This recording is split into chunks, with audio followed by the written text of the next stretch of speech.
আসসালামু আলাইকুম রহমতুল্লাহ। প্রিয় দর্শক, আজকে আমরা নবী করিম সাল্লাল্লাহু আলাইহি সাল্লামের রওজা মোবারক দেখতে যাচ্ছি।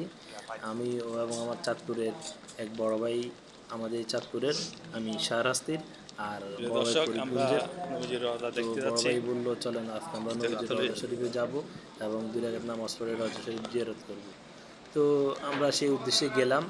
এখন আসলে আমরা এমন এক পথে যাচ্ছি যে আজকে মনে হয় আসলে আমাদের এখানে ভাগ্য কখনো অনেক ভালো। যাওয়ার অনেকবার সাধারণত এখানে এসে আমি গিয়েছি, কখনো সেখানে রওজা ঢোকা শরীফ হয়নি, দেখা হয় না। আজকে আমি অনেক প্রবেশ বছর করার এখানে সুযোগ আছি, পাইনি। এখানে প্রবেশ করতে কিন্তু হলে অনুমতি লাগে। তো সুযোগ হয় এখানে না। এক হয়তো বড় আজকে সুযোগ এই হইব। বড় ভাইকে এই নিয়ে বড় যাওয়ার ভাইরে পরে নিয়ে যখন আসছি আমাদের আমরা ইচ্ছা চাঁদপুরের। পোষণ করলাম, তখন আসলে এই 2 ভাই খুশিতে হাসতেছি।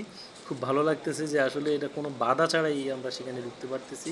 এখানে আসলে বাধা দিয়ে রাখে, পুলিশ চেকপোস্ট বসে এবং এখানে রেজিস্ট্রেশন করে মাশাআল্লাহ ঢুকতে চলে হয়, আসছি। সেগুলি চেক এই আর করে, অল্প একটু না হইলে হয় আমরা ঢুকতে রওজার দেয় না। ভিতরে কিন্তু ঢুকে আজকে যাইতেছি। আমরা আসলে কোনো বাধা দেখতে পেলাম না, দেখেই 2 ভাই হাসতে হাসতে এই যে ভিডিও করতে করতে ঢুকে গেলাম এবং প্রায় চলে এসেছি।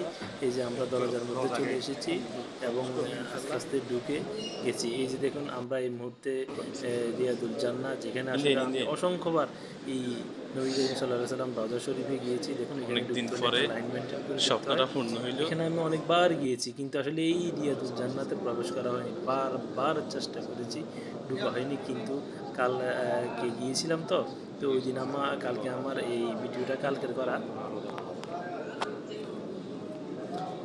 যার কারণে এখানে আসলে ভাগ্য ভালো, যারা ভাগ্যবান তারাই চান্স পায় আমার মতে। যেহেতু আমি অসংখ্যবার গিয়েছি, এত এরকমভাবে চান্স পাইনি। তবে এখানে এই হাঁটার মধ্যে সব কিছু দেখতে হয়। কিন্তু ওই দিন আমার এত ভাগ্য ভালো ছিল, আমি দীর্ঘক্ষণ এখানে, আমি ও বড় ভাই দুজনে, আমরা দুজন গিয়েছি, দুজনেই ওখানে দীর্ঘক্ষণ দাঁড়িয়েছিলাম। নবীজির রওজা শরীফ সালাতু সালাম, সারা বাংলাদেশের যত মুমিন মুসলমান আছেন প্রত্যেকের সালাতু সালাম, প্রত্যেকের পক্ষে আমি রওজা শরীফ পৌঁছাইয়ে দিয়েছি। এবং আমার মায়ের জন্য দোয়া করেছি। আর নবী সাল্লাল্লাহু আলাইহি সাল্লাম রওজা শরীফ প্রথমে জিয়ারত করেছি, সালাতু সালাম পেশ করেছি, জিয়ারত করেছি। আসলে খুব ভালো লাগলো। এই ভাই সহ আমরা দুজনে এখানে আসছি। আসলে ভাগ্য ভালো না হলে এতক্ষণ দাঁড়িয়ে এখানে ভিডিও করা যেত না। ভিডিও করা যেত হাঁটার উপর, কিন্তু আমরা অনেকক্ষণ এখানে দাঁড়িয়েছিলাম। আসলে খুব এক্সাইটেড ছিলাম। আসলে তাকদীরও ভালো ছিল, না হয় এখানে দাঁড়িয়ে এতক্ষণ ভিডিও করা যেত না। দেখুন, এই আমার পাশটাতেই হচ্ছে নবী করিম সাল্লাল্লাহু আলাইহি সাল্লামের রওজা।